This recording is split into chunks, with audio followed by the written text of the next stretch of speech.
Bonjour ou bonsoir, chers téléspectateurs, et bienvenue dans Idée. Aujourd'hui, Idée va parler des armures spirituelles du manager. Et ce sera avec Elmasio Godson. Elmasio Godson, qui a marqué un temps de repos avec Idée, vient de nous arriver. Ce que je ferai premièrement, c'est de lui souhaiter bonne et heureuse année. Godson. Cher ami, bonjour, bonsoir. En fait, c'est toujours un plaisir de me retrouver sur le plateau de la télévision des grands événements, la télé La Première, la TVT, que je ne cesserai jamais de remercier. Je te retourne également les vœux de cette année. Je voudrais également saluer les téléspectatrices et téléspectateurs, nos fans, nos fidèles qui sont avec nous depuis des années et d'ailleurs les nouveaux qui nous ont rejoints. Je vous remercie d'être fidèles à cette émission. Je voudrais profiter donc de l'occasion qui m'est offerte pour présenter les vœux. Je présente 5 vœux.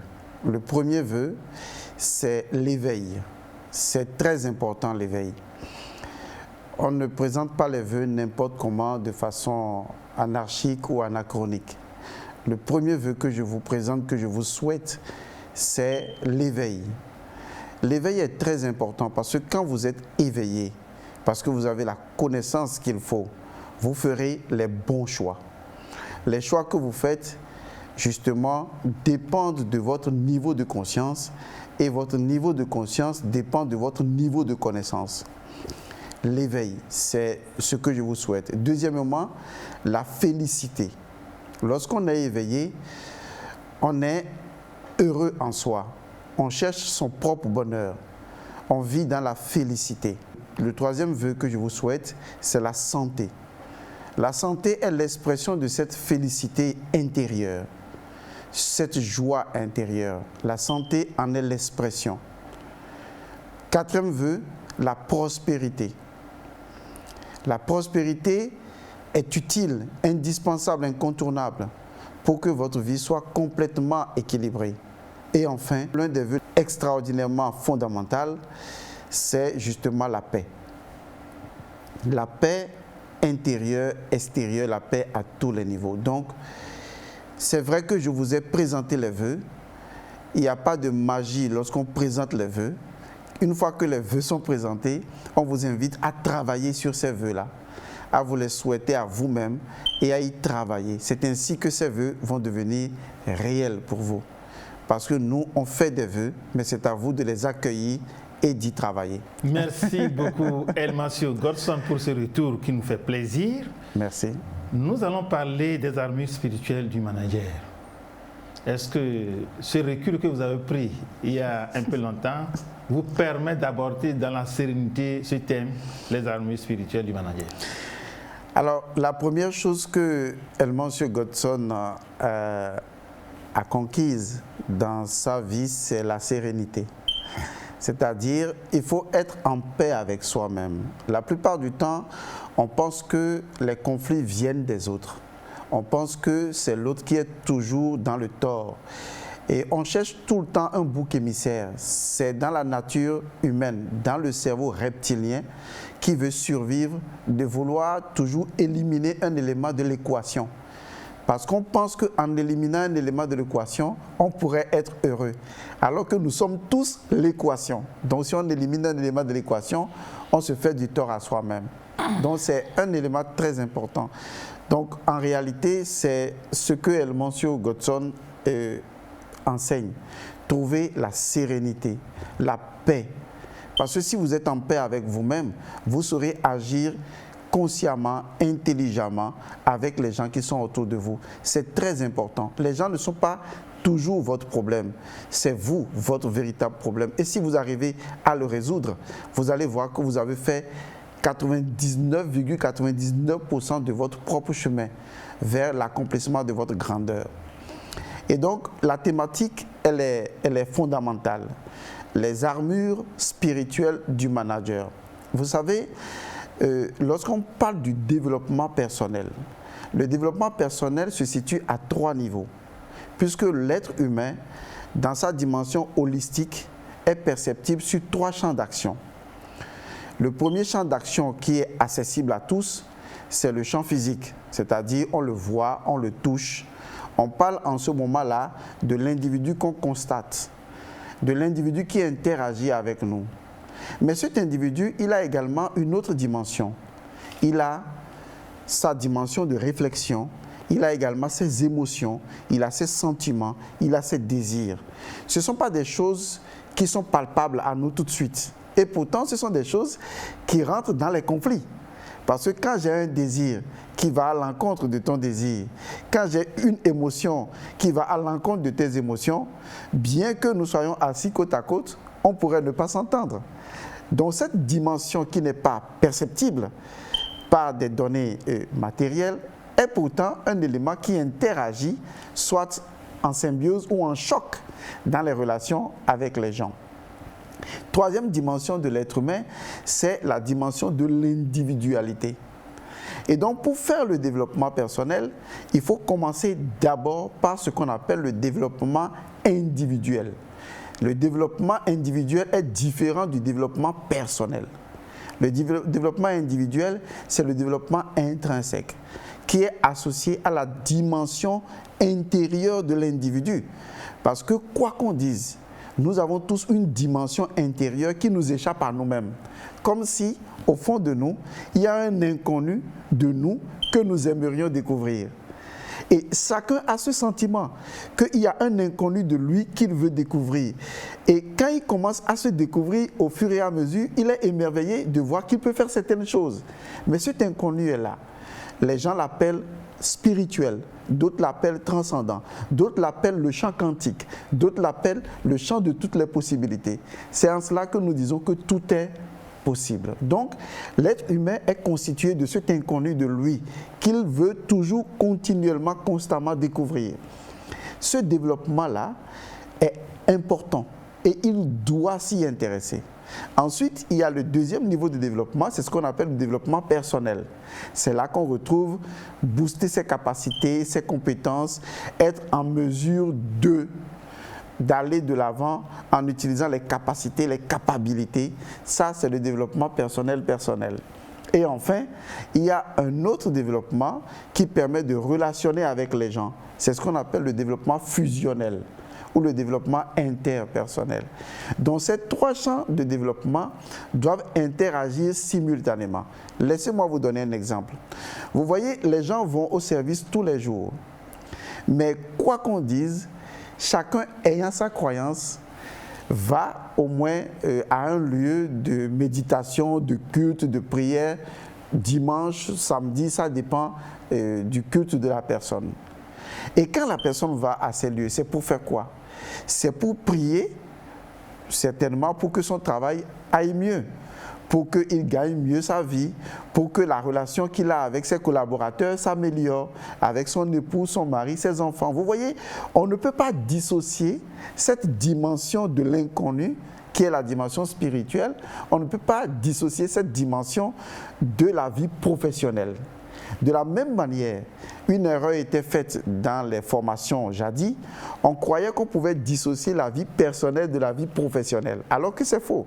Quand un individu est affecté dans sa personne, c'est automatiquement impactant sur sa dimension professionnelle. C'est la raison pour laquelle il est important de savoir que la dimension personnelle de l'individu est toujours présente dans sa dimension professionnelle. On ne peut pas le dissocier. Il se sent mal dans sa vie de couple. Il va répercuter cette information sur ses collaborateurs. Vous voyez, elle se sent mal dans sa vie de couple. Elle va répercuter cette information dans sa gestion du personnel. La famille de la maison, c'est la famille du service. C'est la même chose. Ce n'est que des transferts de champ de conscience. Donc, d'une manière ou d'une autre, on ne peut pas dissocier la vie personnelle de la vie professionnelle. La vie personnelle est importante et donc doit être équilibrée pour que la vie professionnelle puisse donner le meilleur résultat. Car une personne grincheuse dans sa vie personnelle ne pourra pas optimiser les capacités, les capacités de son entreprise. Et les blocages sont à l'intérieur de cette personne-là. De la même manière, on ne peut pas dissocier les lois qui gouvernent notre conscience, qu'on appelle notre propre spiritualité ou notre intériorité, c'est-à-dire la dimension de nos vertus, de nos valeurs. Vous voyez, de l'éthique. On ne peut pas dissocier cela ni de la vie personnelle, ni de la vie professionnelle. Ce sont des données qui font partie des lois de la nature. C'est la raison pour laquelle les gens doivent connaître ces lois pour se constituer ce qu'on appelle une armure, que nous appelons les armures spirituelles du manager. Donc tout dirigeant doit se vêtir de l'ensemble de ces lois constituant les armures pour forger cette dimension intrinsèque de lui afin d'être le meilleur à l'intérieur de lui-même pour exercer le meilleur dans la vie des gens qui l'entourent. Car on ne peut pas exercer plus du meilleur que l'on est. Je ne peux pas exercer 20% du meilleur alors que je suis foutu dans mon intériorité. Je ne peux exprimer que la quantité du meilleur qui est en moi, à l'intérieur de moi, dans ma propre conscience, dans ma religion intérieure. C'est ce meilleur que j'exprime autour de moi. Donc il faut qu'on travaille sur cette dimension des valeurs, de l'éthique, des lois universelles qui constituent notre dimension spirituelle. C'est ça qu'on appelle les armures spirituelles. Pour finir, vous savez, dans tous les contrats de société, dans les contrats B2B ou dans tout type de contrat, on met toujours un article pour dire que, bon, on ne peut pas exécuter ce contrat s'il y a des forces qui, justement, ne dépendent pas de notre volonté, comme par exemple les catastrophes naturelles ou l'inondation ou des choses qui font que le contrat n'est pas exécutable. C'est-à-dire, on s'en remet quand même au fait qu'on aura beau avoir un contrat, l'être humain est conscient qu'il y a des forces de la nature qui peuvent survenir à tout moment et empêcher que certaines choses se réalisent. Vous avez, disons, un pique-nique en plein air et vous avez tout préparé, vous êtes prêt à aller à la plage pour festoyer et une grande pluie commence à tomber. Je crois que vous ne pourrez plus exécuter le pique-nique. Vous devez être obligé de changer d'idée. Donc, d'une certaine manière, la nature possède des lois, un domaine de définition que nous devons prendre en compte dans l'exercice de notre management. Autrement, nous allons toujours passer à côté. C'est pourquoi il y a certaines personnes qui veulent créer leur entreprise. Ces personnes ont des idées de génie. Ces personnes font tout pour que l'entreprise marche, ont les meilleures idées, mais échouent. Ces personnes ont été bien formées, mais n'arrivent pas à faire avancer les choses. Parce que, hormis les lois administratives, les lois capacitaires que ces personnes ont maîtrisées pour faire aboutir leur projet, il y a des lois supérieures qui font que ces personnes n'arrivent pas à bouger. On dit qu'on est bloqué. Alors qu'on a les meilleures intentions, on a les meilleurs outils, pourtant on est bloqué. C'est comme l'exemple du pique-nique. On a tout organisé, on a la musique, on a tous les éléments, mais au moment de partir, la nature nous fait tomber la pluie. Donc il est important de savoir mettre la nature et les lois universelles ou spirituelles de notre côté, parce que cette spiritualité fait partie de nous, pour que notre entreprise puisse émerger et qu'on n'échoue pas et qu'on aille de l'avant. Donc c'est ça ce qu'on appelle les armures spirituelles du manager. Oui, tout à l'heure, vous avez parlé de tout dirigeant. Bien sûr. Qu'est-ce que vous voulez mettre dans tout dirigeant? En fait, il faut qu'on parte du principe que nous parlons de manager. Alors, qu'est-ce qu'on appelle un manager? Je vais décomposer le mot dans son étymologie ou dans son originalité. Le mot manager provient d'abord d'un principe que les scientifiques ont découvert, qu'on a appelé le principe manasique. On l'appelle généralement le mana. Le mana, M-A-N-A, on dit également la mana, il s'agit de quoi? C'est ce qu'on appelle le principe capacitaire. Ce qui nous différencie de l'animal. Vous allez retrouver ça dans le mot humain ou dans l'anglais human. Vous voyez, on retrouve man dedans. C'est ce qui fait de nous l'humain. Ce qui nous différencie de l'animal, c'est qu'on a remarqué que l'être humain a une dimension capacitaire que l'animal n'aura pas. Et donc, un manager, c'est celui qui maîtrise cette faculté-là et qui peut l'exploiter quelles que soient les situations. Là où il y a l'impossible, il le rend possible. C'est ça le manager. Là où il y a le fait qu'on ne peut pas avancer, il dit on peut avancer. Parce qu'il dispose de ce principe de capacité qui lui donne le pouvoir de tout accomplir, de trouver des solutions, pas de trouver des excuses. Parce que tout le temps, les gens trouvent des excuses. J'ai des collaborateurs, je sais ce que c'est. Des fois, vous les envoyez pour dire « allez m'acheter ceci ». Ils vont là où vous les avez envoyés et qu'est-ce qu'ils font? Ils reviennent après vous dire « on n'a pas trouvé ». Vous voyez? Et je leur dis « ok, on va faire, disons, un petit jeu ». C'est comme ça que je m'amuse avec eux. Je dis « on va faire un petit jeu ». Imaginez que votre enfant, l'unique enfant que vous avez, est très malade et mourant. Et qu'on vous envoie acheter un médicament. Et on vous a indiqué là où vous devez trouver le médicament. Vous partez, vous allez à l'endroit, vous ne trouvez pas le médicament. Vous faites quoi? Il dit oui, je vais continuer à chercher partout. Je dis mais c'est justement ça. Mais ici, comme il n'y a aucun sentiment d'urgence, comme ça semble ne pas vous concerner, et que c'est comme on vous a envoyé, vous dites on m'a envoyé, je n'ai pas trouvé, je viens dire je n'ai pas trouvé, point barre, ça s'arrête là. On ne peut pas être manager de sa propre vie en agissant ainsi. Parce que la première entreprise que vous avez, c'est vous. Vous êtes une entreprise au sein de l'univers. Vous, moi, chacun d'entre nous est une entreprise. Et vous êtes le manager de votre entreprise. Si vous ne savez pas manager votre propre vie, comment vous allez manager une entreprise? Même déjà, si vous n'arrivez pas à manager votre propre vie, vous ne pouvez pas manager une vie de couple. Parce qu'une vie de couple, c'est d'abord vous, plus quelqu'un qui est complètement opposé à vous. Quelqu'un qui sort de nulle part, d'une éducation différente, d'un background différent, d'un niveau différent, et qui a son éducation de base qui est complètement différente. Donc, vous êtes déjà en face d'une inconnue ou d'un inconnu que vous devez gérer. Ensuite, vous faites des enfants, d'autres inconnus, d'autres équations. Comment vous allez manager tout ça? Si au départ, si au prime abord, votre propre vie, votre propre existence n'a pas été managée à la base. Donc je pense que les gens mettent la charrue avant les bœufs. Il faut se poser la question. Je suis une entreprise, pas si. Je suis une entreprise. Je suis le manager de mon entreprise et l'entreprise s'appelle moi.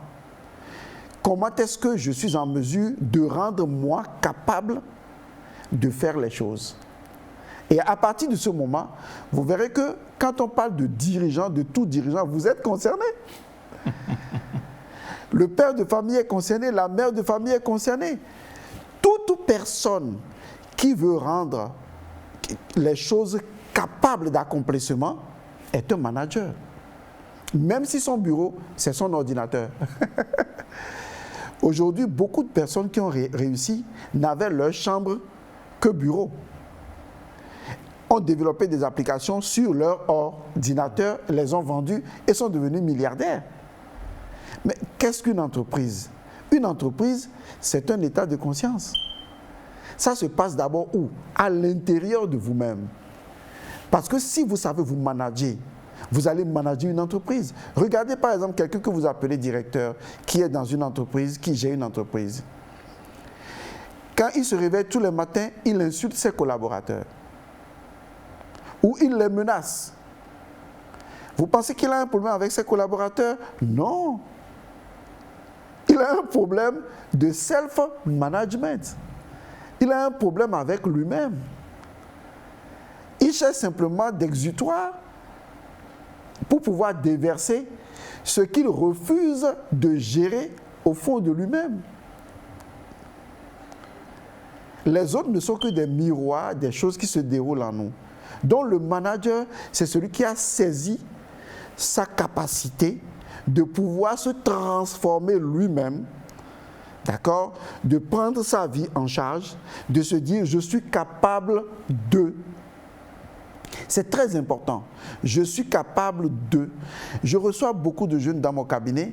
Quand vous voyez, vous lisez dans leurs yeux, et ça je vous le dis, mon cher ami, quand vous lisez dans les yeux des jeunes, beaucoup de jeunes qui viennent me rendre visite, quand vous lisez dans leurs yeux, vous lisez le désespoir. Beaucoup de jeunes sont désespérés parce qu'ils ne savent pas quoi faire. Ils ont été formés, ils ont reçu certainement des enseignements, mais ils ne savent pas quoi faire. Parce qu'ils ne savent même pas qu'ils peuvent savoir quoi faire. Je pèse bien mes mots. Parce qu'ils ne savent même pas qu'ils peuvent savoir quoi faire. Du coup, ils sont bloqués. Ils vivent dans un état de limitation, un état limitant, un état rétréci.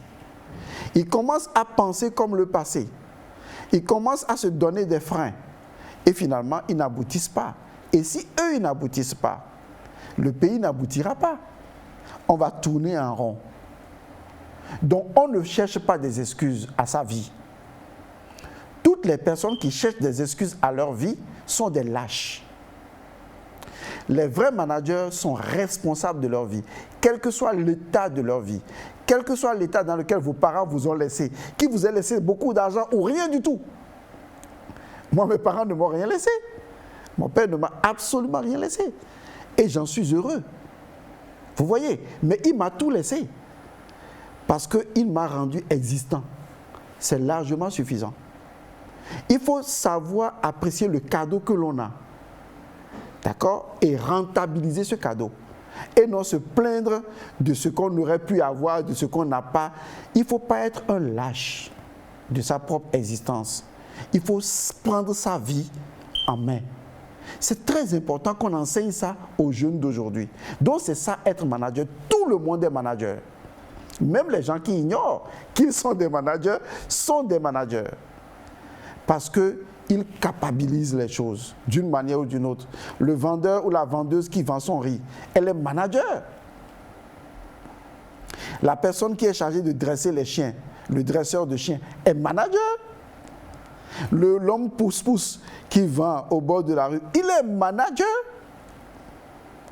Mais s'il ne sait pas qu'il est manager, qu'il ne sait pas qu'il peut être manager, qu'il peut être capable.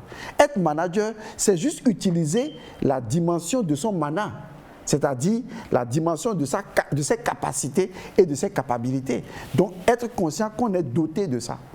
Donc, les armures spirituelles du manager interpellent chaque individu, n'importe où il se trouve, pour dire oui, je connais des choses, mais pourquoi je n'avance pas? Cela veut dire qu'il y a un autre champ d'information que je n'ai pas et que je dois intégrer. Donc, c'est très important de cerner cette dimension des choses. Donc, cela veut dire que celui qui ignore les armures spirituelles, en créant son entreprise, peut couler tout à l'heure. Mais il va couler. Je vous donne quelques exemples de façon pratique. Pourquoi est-ce qu'aux États-Unis, le bureau du président à la Maison-Blanche, on l'a appelé un bureau ovale? Ce n'est pas un bureau carré, ce n'est pas un bureau rectangulaire, c'est un bureau ovale. Vous voyez, c'est exactement devant ce bureau que se trouve justement l'obélisque, qui est bien implanté là-bas avec pointé vers le haut. Et c'est toujours dans ce pays qu'on parle de Pentagone. On parle en France du musée du Louvre. Au fait, je vais vous dire une chose. Ces pays qui se sont développés ne se sont développés qu'en prenant conscience d'une forme de spiritualité qui est derrière les choses qu'il faut faire. Mais ils ne vous le diront pas. Sinon, avoir un bureau ovale est tout ce qu'il y a de plus intelligent. Parce que cela répond, dans ce qu'on appelle l'architecture, à une forme de vibration ou d'énergie, de conciliation, qui permet d'évoluer. C'est différent de tout ce qui est carré. de tout ce qui est... Souvent on dit quoi? On dit toi tu es trop carré dans la tête. C'est pour dire quoi? Tu es trop fermé. Tu n'évolues pas, tu ne te mobilises pas, tu ne te dynamises pas. Mais voyez-vous, on dit maintenant un bureau ovale. Et ils ne l'ont pas inventé. Ils ont copié sur ce que Dieu a fait. Dieu n'a pas créé une tête carrée. Il a créé une tête ovale. Vous voyez, je vous ai surpris. C'est des choses qui nous échappent, mais on n'en est pas conscient. Dieu a créé une tête ovale. Regardez la forme. Et c'est ça qui fait que ce niveau permet de réfléchir de façon dynamique. Si c'était carré, ben on n'évoluerait pas. Parce que vous prenez une roue carrée, on ne peut pas rouler avec une roue carrée. La roue carrée, ça ne roule pas. C'est ce qui est circulaire qui roule. Le progrès se trouve dans le cercle. Le progrès se trouve dans ce qui roule. Vous voyez, rien que des détails simples. Je vous donne un autre exemple. Vous savez, en Afrique, il y a quelque chose de très important que nous faisons, mais qu'on a délaissé ou qu'on ne fait plus vraiment. On l'appelle la pose de la première pierre. Pourquoi est-ce qu'aujourd'hui, quand on veut ouvrir un hôpital, le président ou tel ministre doit aller faire la pose de la première pierre? La pose de la première pierre, c'est une dimension spirituelle de la vie de notre pays. Parce que quand on va faire la pose de la première pierre, c'est qu'on veut créer ce qu'on appelle la colonne vertébrale, la pierre angulaire, le socle, le sanctuaire sur lequel tout l'édifice doit reposer. Ça a été toujours comme ça depuis des lustres. Et ça, c'est spirituel et non physique. L'hymne national, salut à toi, pays de nos aïeux. Mais pourquoi on dit salut à toi? C'est parce qu'on considère la terre comme étant quelque chose de vivant, qui a une histoire, qui a des ancêtres. Et que ces ancêtres-là, nous devons les honorer. Vous voyez, cette dimension de nous-là, on ne peut pas l'enlever de notre quotidien, c'est impossible. Ça participe à notre épanouissement intégral. Je peux vous donner beaucoup d'exemples pour vous dire simplement que c'est tout cela qui constitue les armures du manager que le manager doit connaître.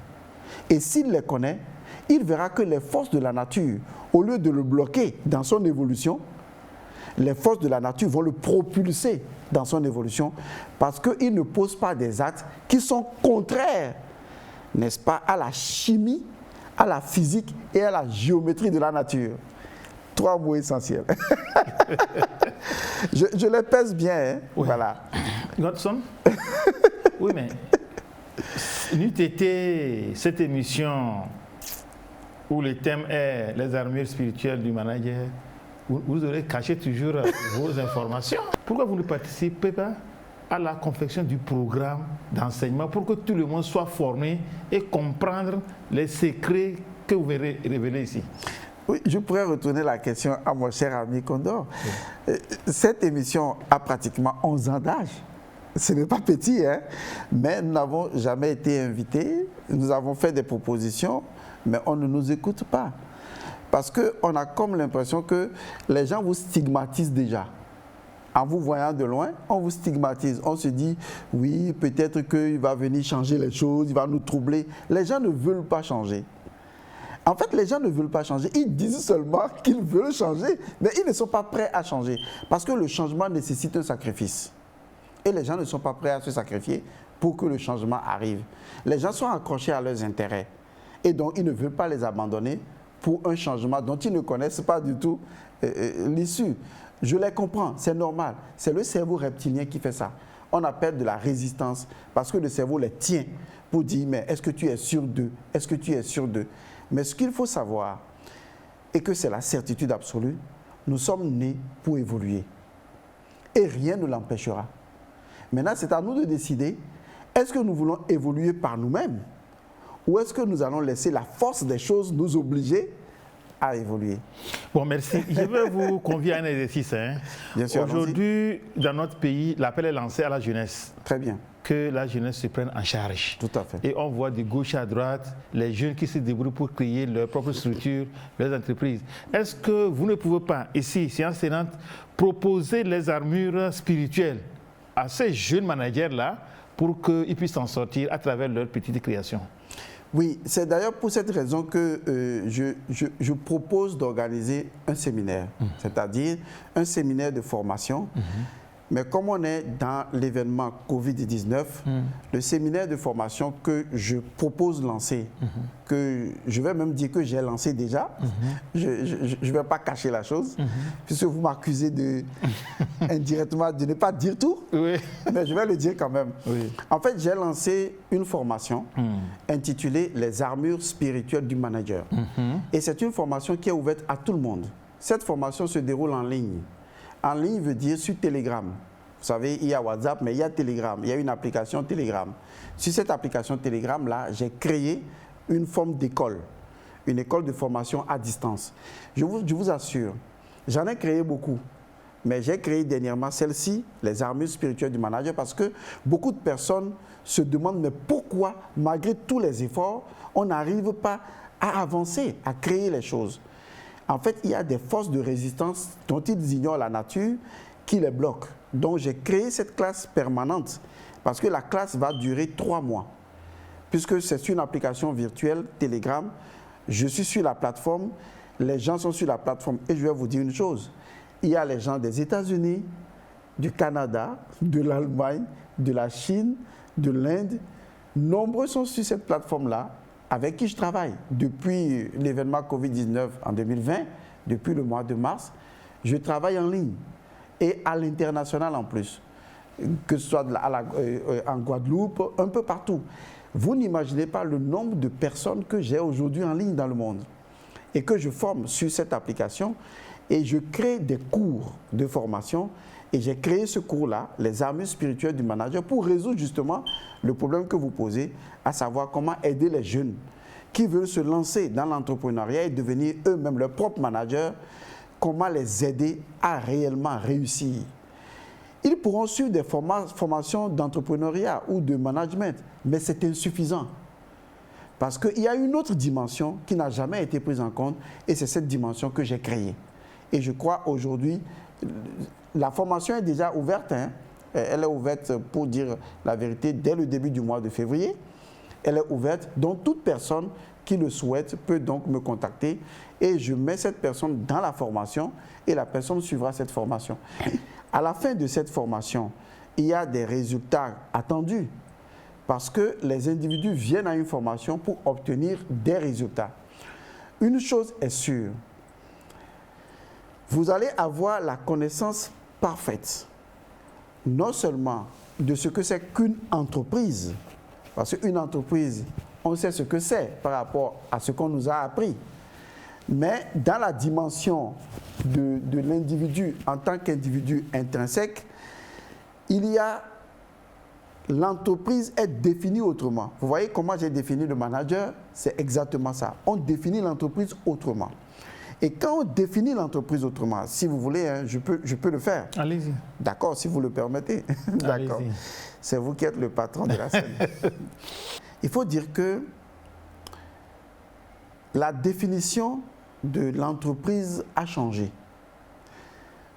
Une entreprise est considérée d'abord et avant tout comme étant une entité spirituelle. Je vous explique. Avant que vous ne créiez votre entreprise, vous en avez une intuition. On est d'accord. C'est-à-dire une intuition. L'intuition est différente de l'idée. Parce que l'idée originale provient de l'intuition. Donc l'intuition génère une idée. L'intuition est la frontière qui se trouve entre cet inconnu et notre monde. Parce que je peux avoir une intuition de faire quelque chose et une idée jaillit. Et cette idée-là, elle devient l'idée maîtresse de mon entreprise. Cela veut dire que je n'ai pas commencé la construction de mon entreprise dans le monde physique. On est d'accord. J'ai commencé mon entreprise où? J'ai commencé mon entreprise dans l'idée. Oui, ça tombe bien, on est sur l'idée. D'accord. Qu'est-ce qu'une idée? Une idée, c'est juste une intuition dans mon esprit. Est-ce que vous voyez? Une idée, c'est une intuition dans mon esprit. Et c'est là que mon entreprise a pris naissance.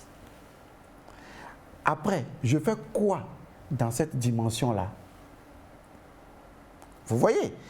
Les gens, quand ils ont eu l'intuition de créer leur entreprise, après, ils se mettent simplement à courir à gauche, à droite. Mais au niveau spirituel, d'où l'idée est née, est-ce que vous avez développé les armures pour protéger cette dimension de votre idée? Vous ne l'avez pas fait. Vous avez le capital, vous avez les ressources, mais ça ne marche pas. Parce que la dimension spirituelle n'ayant pas été protégée, votre idée a été vampirisée, a été clonée, a été bloquée par d'autres idées. Et à un moment donné, vous ne pouvez plus avancer. Vous êtes bloqué. Parce que l'entité spirituelle de votre entreprise, qui est l'idée première, qui est née de votre esprit, est bloquée. Et donc vous-même, vous êtes bloqué. Vous voyez, les gens ne perçoivent pas cette dimension des choses. Et ils se plaignent du fait que ça ne marche pas. Alors que même dans les sociétés d'État, il y a des gens qui se craignent entre eux.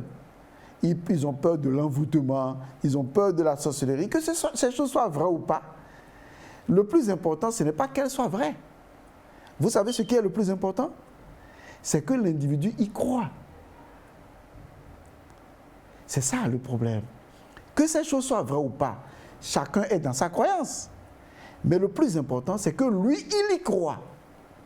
Ça veut dire qu'il souscrit par sa capacité à la chose. Donc, du coup, il sera naturellement, irrémédiablement affecté d'une manière ou d'une autre et les résultats se feront sentir dans sa vie. Et donc, les personnes que moi je reçois, je prends toujours l'exemple sur mon cabinet, quand je reçois les gens, les personnes que je reçois, mais vous diront, oui, depuis que j'ai créé mon entreprise, et c'est ma tante là, qui était venue une fois, et puis les choses ont commencé à se gâter. J'ai été envoûté. Mais est-ce que vous allez lui expliquer qu'il n'a pas été envoûté alors que lui, il croit déjà à cet état de choses? Il faut lui donner les outils qui lui permettront justement de se libérer de cet état pour retrouver ce que j'appelais la sérénité afin de mieux conduire son entreprise. Vous connaissez, on a tous étudié un temps soit peu à l'école, le malade imaginaire. Justement, que ce soit imaginaire ou pas, ça peut devenir une réalité. Donc, il ne faut jamais négliger la dimension croyentielle d'un individu parce que c'est là que l'individu s'affecte lui-même. Quel que soit ce que nous pouvons échanger, vous et moi, et échanger avec les gens, il est indubitable que les gens ont leur propre croyance de ce que vous dites. Et ça les affecte plus que ce que vous dites. C'est cette dimension qu'il faut changer. Autrement, l'individu ne peut pas avancer. Et c'est là qu'il faut protéger l'entité spirituelle de son entreprise, c'est-à-dire l'idée première de son entreprise, et lui donner le pouvoir, la force, la solidité, le rayonnement, afin que cette idée-là puisse réellement s'incarner au fur et à mesure et que les gens l'utilisent. L'autre élément également, vous voulez donner un nom à votre entreprise. Mais on sait au moins en Afrique qu'on ne donne pas n'importe quel nom à un enfant. Malheureusement, c'est ce qui se passe aujourd'hui.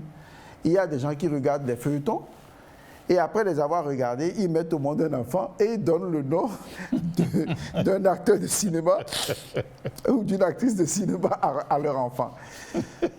Bon, franchement, c'est absurde. Il y a quelque chose qui ne va pas. Dans la mesure où l'expérience de la grossesse de la maman n'est pas la même que l'expérience de la grossesse de la personne qui est actrice dans le film. Pour donner un nom à un enfant, on lui donne le nom compte tenu de son milieu de vie, de son expérience. Peut-être que, bon, la femme a failli perdre la grossesse et que malgré tout, l'enfant est venu au monde. Il faut que le nom qu'on donne à l'enfant reflète l'expérience de la grossesse de la mère. Autrement, l'enfant ne se retrouverait pas dans son milieu, même si on lui donne un nom fantaisiste. Il faut faire attention à ça.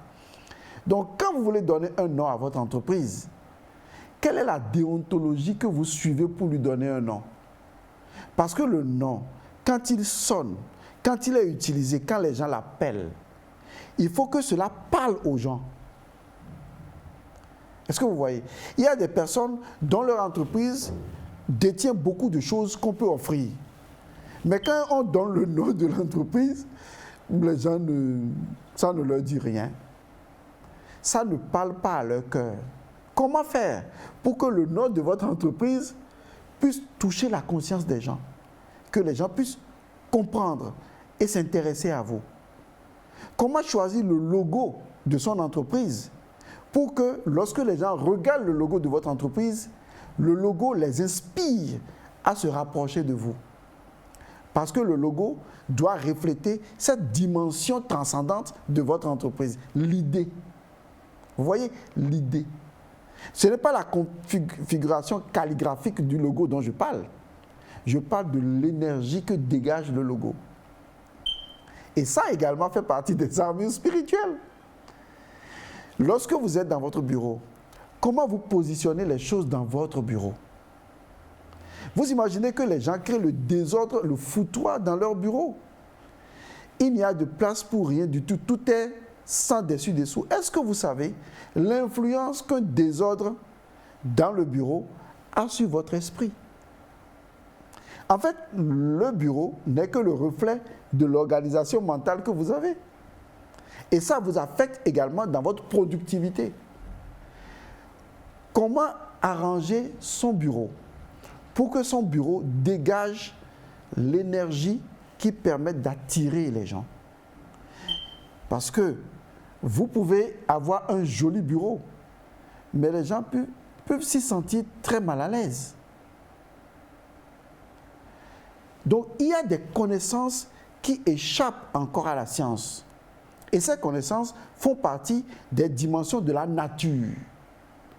Et quand vous les maîtrisez, vous pouvez les additionner à votre formation professionnelle et personnelle et vous verrez que vous allez toujours évoluer. Là où les gens trébuchent et tombent, vous allez surfer. Et vous verrez que votre capacité a été pleinement utilisée puisque vous êtes devenu capable, encore plus capable. Et dans la capacité, rien n'est impossible. Lorsque vous êtes dans n'importe quelle situation, dites « je suis capable de le faire ». Parce que quand vous dites « je ne suis pas capable », c'est fini. Vous tombez dans ce que j'appelle mettre en prison votre capacité. Vous n'avez plus une tête ovale, vous avez une tête carrée. Parce que vous avez dit « je ne peux pas ». Votre tête se transforme en carré tout de suite. Prison, fermée, rapidement. Mais quand vous dites « je peux le faire », je suis capable de le faire, et que vous savez que vous avez l'élément, l'outil qui existe en vous, qui peut capabiliser tout ce que vous allez faire, vous arriverez à le faire. Parce que plus vous dites que vous êtes capable, plus votre esprit voit et vous conduit vers les possibilités qui peuvent vous aider à sortir de ce qui constitue votre blocage. Et ça s'apprend. Et dans cette formation, justement, j'enseigne également aux gens comment développer la puissance de son esprit. Parce que si votre esprit n'est pas puissant, comment est-ce que vous aurez le courage, la détermination, la force d'avancer? Comment vous allez transcender le désespoir, la frustration? Comment vous allez transcender l'échec apparent pour foncer encore vers la réussite? C'est très important de développer son esprit. Ce n'est pas dans le domaine religieux. Je parle du domaine scientifique, du domaine quantique, qui consiste à accroître la puissance de son intelligence. Car l'esprit, sa vraie nature, c'est l'intelligence, qui est différente de l'intellectualisme. Et c'est ça, les armures spirituelles du manager. Vous voyez que les outils du manager sont extraordinaires. Et quand on a ces outils-là, comment on peut ne pas avancer? Lorsqu'on vous donne un pays, vous êtes en mesure de le faire avancer. Lorsqu'on vous donne une entreprise, vous êtes en mesure de la faire avancer. Lorsqu'on vous donne un quartier, vous êtes en mesure de faire avancer le quartier. Pourquoi? Parce que vous êtes en mesure de vous faire avancer vous-même. C'est très important. Et ça, les gens l'ignorent. Les gens sont nommés à des postes de responsabilité dans un endroit donné, dans une circonscription, et ils pensent que, oui, ils sont patrons. Et donc, c'est fini. Il n'y a plus rien à faire. Ils sont alors incapables parce que ce qu'ils cherchaient, ils l'ont eu. C'est avoir un poste. Pas être un manager, c'est avoir un poste. Et puis c'est tout. Comment on peut changer les choses avec ça? On ne peut rien changer. Parce qu'eux-mêmes, ils n'ont jamais pris le chemin transformationnel de leur propre existence. Car on ne transforme pas les choses autour de soi, on se transforme. Et les choses se transforment. Et c'est ça la capacité, et c'est ça la capacité. Oui, merci. Allons concrètement. Celui qui veut bénéficier de cette formation, est-ce que c'est ouvert à tout le monde? La formation est ouverte à tout le monde. Est-ce que vous pouvez donner Tout le monde est manager. Voilà. Est-ce que vous pouvez donner les clés d'accès à votre formation? Alors, pour avoir accès à la formation, il faut juste disposer de l'application Telegram. Telegram. L'application Telegram se télécharge sur Play Store. Oui. Si vous avez Android, vous allez dans Play Store, Telegram, vous l'installez. Ou si vous avez un iPhone, vous allez dans App où vous tapez Telegram et vous installez. Ça va vous demander de l'installer avec votre numéro de téléphone et vous l'avez installé et point barre. D'accord? Et une fois que vous avez installé l'application, maintenant, vous allez nous contacter pour qu'on vous indique comment souscrire à cette formation parce qu'elle n'est pas gratuite, elle est payante. Donc, vous payez la formation. Une fois la formation payée, on vous donnera les cours une fois que vous allez appeler ou vous allez contacter sur WhatsApp. On vous donne le coût de la formation. Une fois que vous souscrivez à la formation, on vous intègre directement dans ce groupe. Et dans ce groupe, vous aurez moi-même en tant que formateur et mes collaborateurs, vous aurez les cours. Les cours sont des audios. Et chaque cours est bien préparé. Vous allez suivre les cours de façon hebdomadaire, poser les questions dans le groupe et nous allons interagir, répondre à vos questions, vous donner des méthodes pratiques puisque vous devez faire la pratique et nous donner les résultats. Et donc, toute cette formation va durer 3 mois. Vous allez aimer la formation parce que pour la première fois, vous verrez que c'est maintenant qu'on vous a ouvert les yeux pour être le manager de votre vie. Et donc, n'importe quel endroit où on vous met, vous allez manager facilement. Toute personne qui peut manager sa vie peut manager n'importe quelle entreprise. Les démons d'une entreprise sont d'abord les démons qui sont en nous. Les conflits d'une entreprise sont d'abord les conflits qui sont en nous. Il faut le savoir. Les impossibilités d'une entreprise sont en fait les impossibilités qui sont en nous. Mais si je peux résoudre tout ça avec moi-même, n'importe où je vais, je peux le faire. C'est comme ça marche, et non le contraire. Bon, si un pays veut booster son développement, est-ce qu'il est possible que ce pays fasse former tous ses citoyens en les armures spirituelles du manager? Pour les pays dits développés, on le dit comme ça, ils font la différence entre un dirigeant et un manager. D'accord? Ils font la différence. Alors que la personne qui joue le rôle de directeur peut au même moment être son manager. Et donc, qu'est-ce qu'ils font? Que ce soit le président américain, le président français, allemand ou tous, ils ont forcément dans leur cabinet proche ce qu'on appelle des coachs, en généralement des managers. Et eux, en tant que responsables politiques, ils deviennent ce qu'on appelle l'organe de décision. Parce que pour prendre une décision qui impacte la vie de millions de personnes, il faut vraiment avoir travaillé cette décision dans le couloir de son management. Est-ce que vous voyez? Et donc, le président est tout le temps coaché. Je vous assure, le président est coaché. C'est souvent en Afrique qu'on confond le fauteuil présidentiel au trône du roi. Et donc, on a encore cette habitude du passé.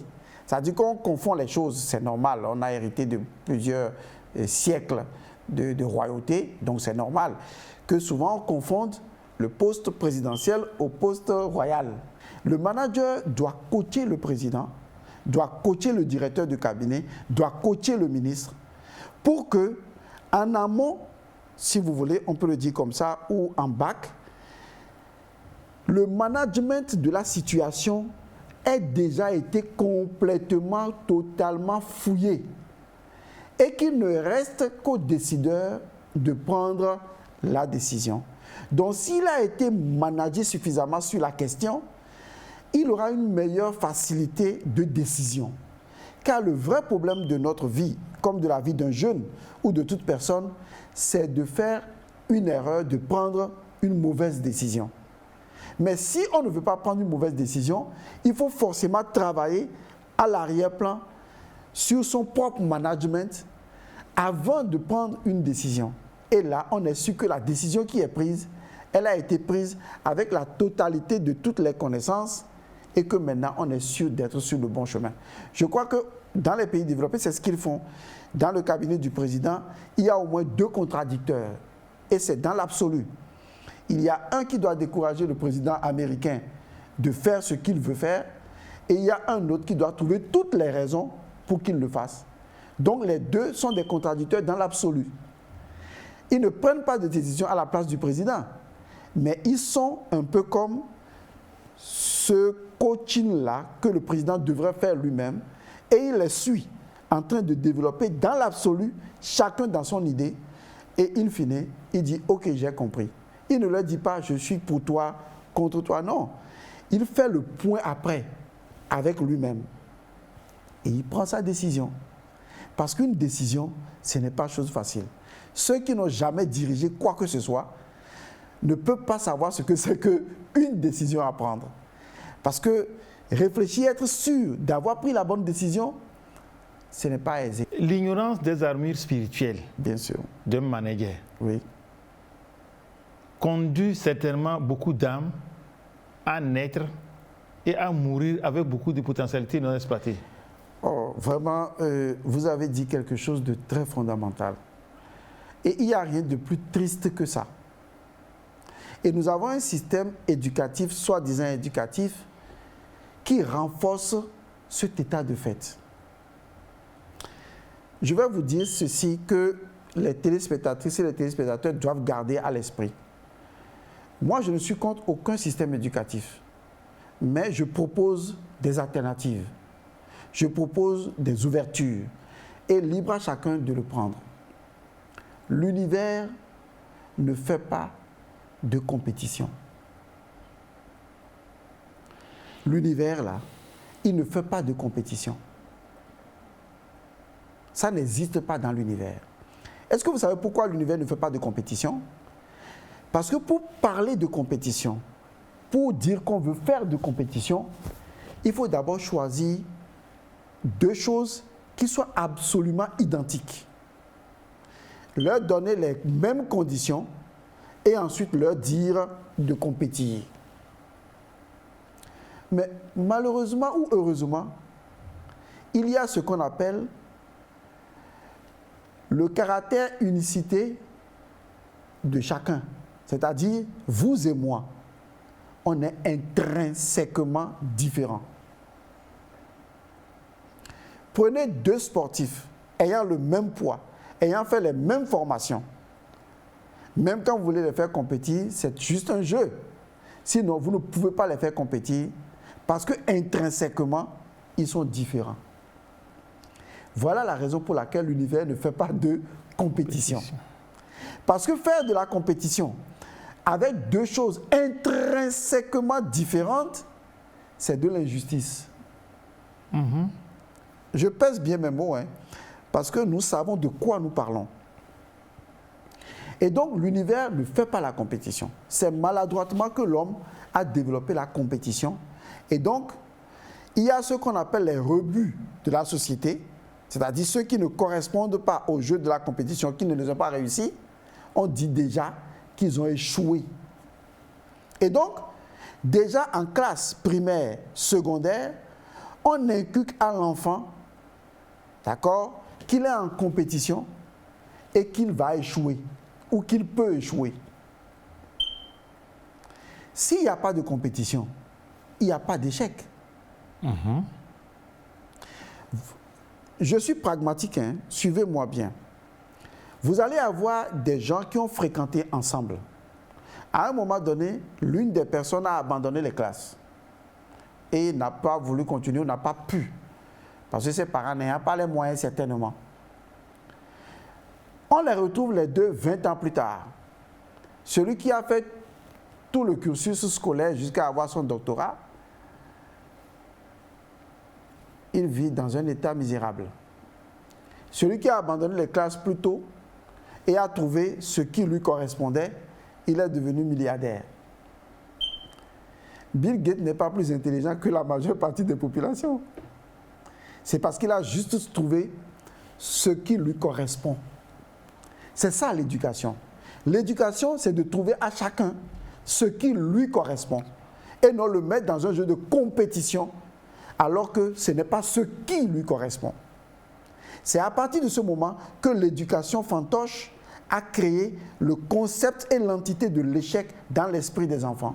L'univers ne fait qu'une seule chose, le commerce. L'univers veut savoir, Monsieur Condor, il a quelque chose que je n'ai pas et que je n'aurai jamais. Ça change la donne. J'ai toujours quelque chose que vous n'aurez jamais. C'est ce qui me rend unique. Vous avez toujours quelque chose que je n'aurai jamais. C'est ce qui vous rend unique. Chacun qui me suit a quelque chose que l'autre n'a et n'aura jamais. Vous n'avez jamais tout. Et donc, qu'est-ce que l'univers fait? Il veut que chacun commerce avec l'autre et que chacun apporte à l'autre ce que l'autre n'a pas. L'univers ne fait pas de compétition, c'est de l'injustice. Sur ce, je vous laisse le micro pour votre mot de clôture, puisque le temps qui nous est imparti est largement dépassé. Mon message de fin pour cette émission, c'est de dire à tous ceux qui nous suivent en ce moment que nous sommes nés pour être heureux. Personne n'est né pour être malheureux. J'imagine, au moment où vos parents voulaient vous mettre au monde, la joie de vous voir arriver dans ce monde, de leur donner de la joie, de l'amour, de la bénédiction, de vous voir évoluer. L'espoir placé dans une grossesse, c'est le signe évident que nous sommes tous nés pour être heureux. Mais est-ce que nous le sommes vraiment? Qu'est-ce qui nous empêche de l'être? Est-ce que c'est quelque chose à l'extérieur ou c'est nous-mêmes qui nous empêchons vraiment de l'être? Les armures spirituelles du manager, vous allez comprendre que votre réussite dépend de votre félicité intérieure. Et votre félicité dépend justement de la maîtrise que vous avez sur des éléments qui entre-temps n'étaient pas maîtrisables pour vous, que vous allez inclure dans votre donnée professionnelle et vous verrez que les portes s'ouvriront là où elles étaient fermées, car la nature sera votre allié. Merci à vous, merci à M. Condor. Merci à Godson Elmancio. Kouadan Melka, merci pour votre technicité. Vous qui avez permis une fois encore à nos milliers de téléspectateurs de nous suivre encore sur ce thème, les armures spirituelles du manager. J'espère que nous allons retrouver Godson les prochaines fois pour un autre thème, n'est-ce pas Godson? Parfaitement, je suis à votre disposition, entièrement. D'ici là, bye bye.